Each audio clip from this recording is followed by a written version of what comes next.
আসসালামু আলাইকুম সবাইকে। নিয়তির বধন গল্পের ৭৭ নাম্বার ও শেষ পার্ট। তো বেশি কথা না বলে চলুন গল্প শুরু করা যাক। সান ফ্রান্সিসকোর আকাশটা আজ ভোরের আলোয় হালকা গোলাপি রং ধারণ করেছে।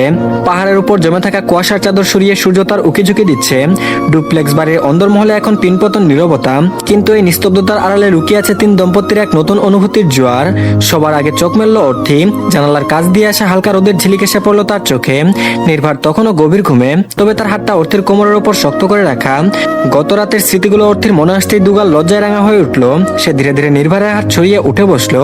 ঠিক তখনই নির্ভার চোখখানা খুলে অর্থির হাত টেনে নিজের বুকের উপর রাখলো। তারপর আলতো স্বরে বলল, এত সকালে কোথায় যাচ্ছ? এই সুন্দর সকালটা কি আমার সাথে কাটানো যায় না? অর্থি হেসে ফেলল। নির্ভারের এমন আবদার যেন তাদের হানিমুনটাকে অন্য এক উচ্চতায় নিয়ে গেছে। আজ তাদের পরিকল্পনা পাহাড়ের চূড়ায় গিয়ে সূর্যাস্ত দেখা। সেই রোমাঞ্চকর অভিযানের প্রস্তুতি আর উত্তেজনায় তারা দুজনেই আজ চঞ্চল। আর এদিকে তুলির জন্য আজকের ভোরটা ছিল সবচাইতে ভিন্ন। সে আজ আর আগের মতো চটপটে নেই, তার জায়গায় এসেছে এক অদ্ভুত স্নিগ্ধতা। পিয়াস ঘুম থেকে উঠে দেখলো তুলি তার দিকে তাকিয়ে মিটিমিটি হাসছে। গত রাতের সেই উন্মাদনা আর ভালোবাসার রেট যেন তাদের ঘরের বাতাসে এখনো লেগে আছে। পিয়াস এগিয়ে গিয়ে তুলির কপালে একটা দীর্ঘ চুমু খেলো। তুলি মৃদু স্বরে বলল, হানি, গত রাতের পর থেকে মনে হচ্ছে জীবনটা নতুন করে শুরু হলো। আপনাকে পাওয়ার পর আমার কোনো অতৃপ্তি নেই। পিয়াস তুলিকে জাপটে ধরে বলল, তোমার আমার এই দূরত্ব ঘুচাতে অনেক সময় লেগেছে, কিন্তু এই দীর্ঘ অপেক্ষার ফলটা এত মিষ্টি হবে জানলে আমি আরো আগেই তোমাকে আমার করে নিতাম। তাদের এই খুনসুটি আর গভীর ভালোবাসায় ঘরটা যেন এক টুকরো স্বর্গে পরিণত হলো। আর এদিকে নিশাতের ঘুম ভাঙলো রাইসা আর ঋষভের কিচিরমিচির শব্দে। রায়ান ততক্ষণে উঠে পড়েছে। আজ তাদের সবার পিকনিকে যাওয়ার কথা। নিশাত যখন রান্নাঘরে গেল, রায়ান পেছন থেকে এসে তাকে জাপটে ধরলো। নিশাত হেসে বলল, কি করছেন? বাচ্চারা দেখে ফেলবে তো। রায়ান কানের কাছে মুখ নিয়ে ফিসফিস করে বলল, দেখুক, বাবা মার ভালোবাসাটা দেখা তো তাদের জন্য শিক্ষণীয়। নিশাত লাজুক হাসলো। রাতে সেই ঝগড়া, মান, অভিমান আর সবশেষে গভীর উষ্ণতায় ডুবে যাওয়া, সবকিছু মিলে তাদের সম্পর্কের বাঁধনটা আরো মজবুত হয়েছে। রায়ান বুঝতে পেরেছে সন্তানদের দায়িত্ব সামলানোর ফাঁকেও নিজের সঙ্গিনীকে সময় দেওয়া কতটা জরুরি। আর এদিকে সকাল 10টা নাগাদ পুরো বাড়ি হইচয়ে ভরে উঠলো। নিচে কিচেনে নিশাত আর তুলি মিলে নাস্তার আয়োজন করেছে, আর অর্থে গুজগাছ হচ্ছে পিকনিকের জন্য। তিন পুরুষ এখনো বাচ্চাদের নিয়ে ব্যস্ত। পিয়াস তার দুই ভাগ্নে ভাগ্নিকে নিয়ে খেলছে, আর নির্ভার সাহায্য করছে রায়ানকে গাড়ি বের করতে। বাড়ি থেকে বের হওয়ার সময় তিনজনই একে অপরের দিকে তাকালো। প্রত্যেকের চোখে এক অদ্ভুত প্রশান্তি।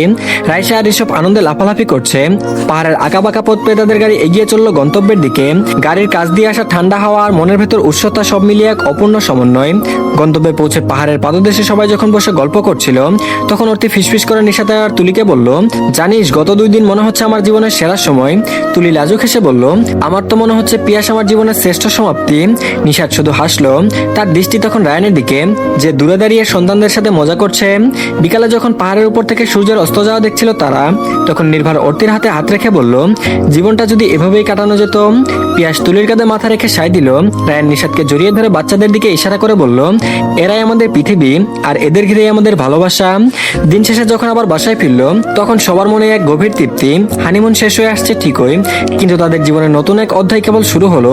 ভালোবাসা মানে শুধু কাছে থাকা নয়, একে অপরকে প্রতিটি মুহূর্তে অনুভব করা। আজ তা পুরোপুরি বুঝতে পেরেছে। সবশেষে বিদেশে এই কোলাহলহীন পাহাড়ের কোলে তাদের এই ছোট সংসার যেন এক চিরস্থায়ী গল্পের জন্ম দিল, যা আজীবন অম্লান থাকবে। আর এদিকে পাহাড় থেকে ফেরার পথটা ছিল বেশ দীর্ঘ। গাড়ির ভেতরকার পরিবেশ ছিল খুবই প্রাণবন্ত। সারাদিনের ক্লান্তি ঝেড়ে বাচ্চারা গাড়ি সিটেই ঘুমিয়ে পড়েছে। নিরিবিলি সেই পরিবেশে তিন দম্পতির মনের ভেতরে এক অদ্ভুত প্রশান্তি কাজ করছিল।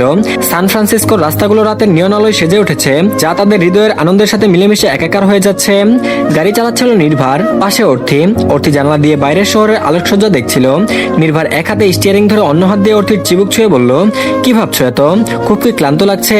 অর্থি মৃদু মাথা নাড়ালো, না, ক্লান্ত নই, কেবল মনে হচ্ছে এই মুহূর্তগুলো যদি সময়ের ফ্রেমে বন্দি করে রাখা যেত। সারা জীবন তো নিজের জন্য বাঁচি, কিন্তু এই কয়টা দিন যেন আমরা কেবল একে অপরের জন্য বাঁচলাম। নির্ভার গাড়ি থামিয়ে অর্থের দিকে ঘুরে বসলো। চোখের গভীরতায় ভালোবাসা নিয়ে বলল, আমাদের জীবন তো কেবল শুরু অর্থি, এরপর আরো অনেক বিদেশ ভ্রমণ হবে, অনেক গল্প হবে, শুধু তুমি পাশে থেকো। পিয়াস আর তুলি পেছনে সিটে বসেছিল।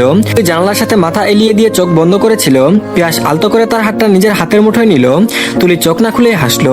পিয়াস ফিসফিস করে বলল, তুলি, দেশে ফিরলে কিন্তু তোমার জীবনটা একটু বদলে যাবে। আগের সেই চঞ্চলতা আর দায়িত্বহীনতা থাকবে না, তবে আমার ভালোবাসা থাকবে বহুগুণ। তুলি চোখ খুলে পিয়াসের দিকে তাকালো। তার চোখে জল চিকচিক করছে, কিন্তু সেই জল খুশির। সে মাথা নেড়ে সম্মতি জানালো। তুলি বলল, আমি জানি পিয়াস, আপনার সাথে জীবনের প্রতিটি ধাপ পাড়ি দিতে আমি প্রস্তুত। আগে যেটা ভালো লাগতো না, এখন আপনার বাসায় থাকলে সেই দায়িত্বগুলো আমার কাছে আনন্দের মনে হয়। পিছনের সিটে বাচ্চাদের আগলে রাখা নিশাত আর রায়ান একে অপরের দিকে তাকিয়েছিল। রায়ান নিচু স্বরে বলল, আজকে তোমায় দেখে মনে হচ্ছিল সেই বিয়ের প্রথম কয়েকটা দিনের কথা। বাচ্চাদের দায়িত্বের মাঝে আমরা যেন আমাদের নিজেদেরকে হারিয়ে ফেলি। নিশাত রায়ানের কাঁধে মাথা রেখে বলল, সবাই তো তোমার জন্য, তুমি পাশে আছো বলে আমার সব ক্লান্তি দূর হয়ে যায়। হানিমুন শেষ হয়ে যাচ্ছে বলে মন খারাপ করো না, কারণ ভালোবাসা থাকলে প্রতিটি দিন ওই হানিমুনের মতো রঙিন। বাসায় পৌঁছানোর পর রাতের খাবারটার আয়োজন ছিল খুব ঘরোয়া। সবাই মিলে রান্নাঘরে কাজ করছে। খাওয়া দাওয়া শেষে সবাই নিজেদের রুমে ফিরে গেল। তখন ঘরগুলোতে এক গভীর নীরবতা আর সুখের রেশ।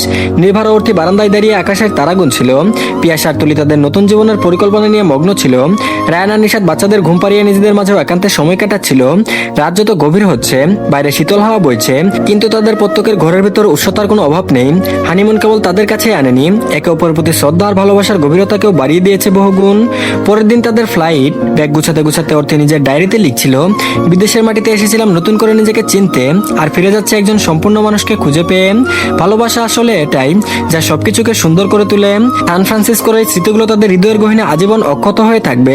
তারা জানে দেশে ফিরলেও এই রোমান্টিকতার রেশ কখনোই ম্লান হবে না, বরং আগামী পথ চলার শক্তি হয়ে থাকবে তাদের এই মুহূর্তগুলো। তো ধন্যবাদ সবাইকে। এরই মাঝে গল্পটি শেষ হয়ে গেল। তো গল্পটি কেমন লেগেছে জানাবেন। তো ভালো থাকবেন সবাই, আর অবশ্যই সবাই চ্যানেলটিকে সাবস্ক্রাইব করে দিন, আর ভিডিওতে অবশ্যই লাইক দিন।